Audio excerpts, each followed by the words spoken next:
វេលាគឺជាការកំណត់សម្គាល់រយៈពេលនៃចលនាវិលរបស់ផែនដីជុំវិញខ្លួនឯងនិងជុំវិញព្រះអាទិត្យអ្វីដែលមានការចាប់ផ្ដើមវានឹងមានទីបញ្ចប់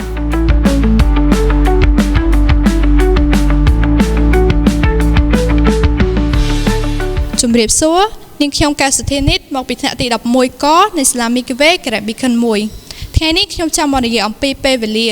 ហេតុអ្វីបានជាខ្ញុំចង់លើកយកប្រធានបទនេះឡើងដោយសារតែខ្ញុំមើលឃើញថាសប្តាហ៍ថ្ងៃនេះមានមិត្តសិស្សនុសិស្សមួយចំនួនរួមទាំងខ្ញុំផងគឺមិនសូវបានចាប់អារម្មណ៍ទៅលើពេលវេលាប៉ុន្មានទេ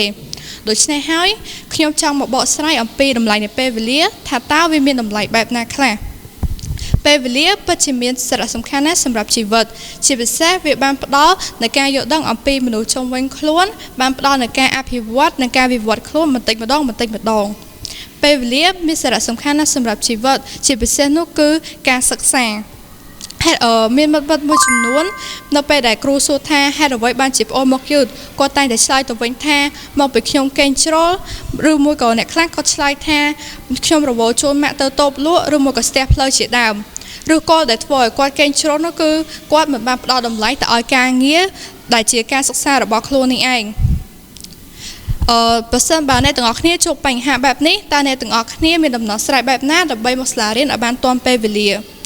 ចំពោះបញ្ហានេះខ្ញុំមានដំណោះស្រាយមួយចំនួនដើម្បីចែករំលែកទៅកាន់អ្នកទាំងអស់គ្នាប៉ុន្តែប្រសិនបើអ្នកទាំងអស់គ្នាមានដំណោះស្រាយដែលល្អជាងនេះសូមខមមិននៅខាងក្រោមវីដេអូចំណុចទី1នោះគឺការយល់ដឹងអំពីតម្លៃនៃពេលវេលា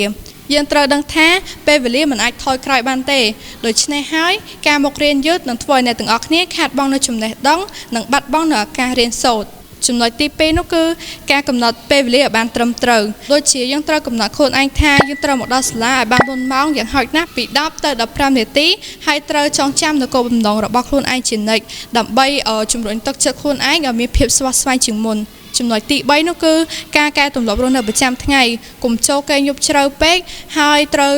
រៀបចំសម្ភារៈសិក្សាឲ្យបានមុនអាចនៅពេលយប់ដើម្បីកុំឲ្យអ្នកទាំងអស់គ្នាខាតបង់ពេលវេលាក្នុងការទៅសាលារៀនចំណុចចុងក្រោយក៏ជាចំណុចសំខាន់នោះគឺការបដិញ្ញាចិត្តនិងការអត់ធ្មត់ការកែប្រែទម្លាប់របស់ខ្លួនឯងមិនទទួលបានផលភ្លាមៗទេគឺត្រូវអនុវត្តជាបន្តបន្ទាប់និងមិនបោះបង់ទើបយើងអាចកែប្រែទម្លាប់អរិយាប័ត្រនិងចិត្តគំនិតរបស់ខ្លួនឯងបានដល់ជោគជ័យ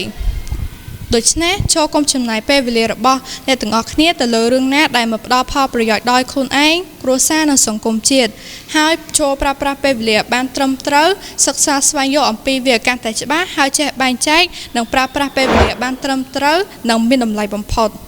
ដូច្នេះការបកស្រាយរបស់នាងខ្ញុំអំពីតម្លៃនៃពេលវេលាក៏ត្រូវបានបញ្ចប់នាងខ្ញុំសូមអរគុណទៅដល់បងប្អូននិងមិត្តសិស្សនុសិស្សទាំងអស់គ្នាដែលបានចំណាយពេលវេលាស្ដាប់ការបកស្រាយរបស់នាងខ្ញុំតាមរយៈវីដេអូខ្លីនេះជួបគ្នានៅវីដេអូបន្ទាប់សូមអរគុណនិងសូមជម្រាបលា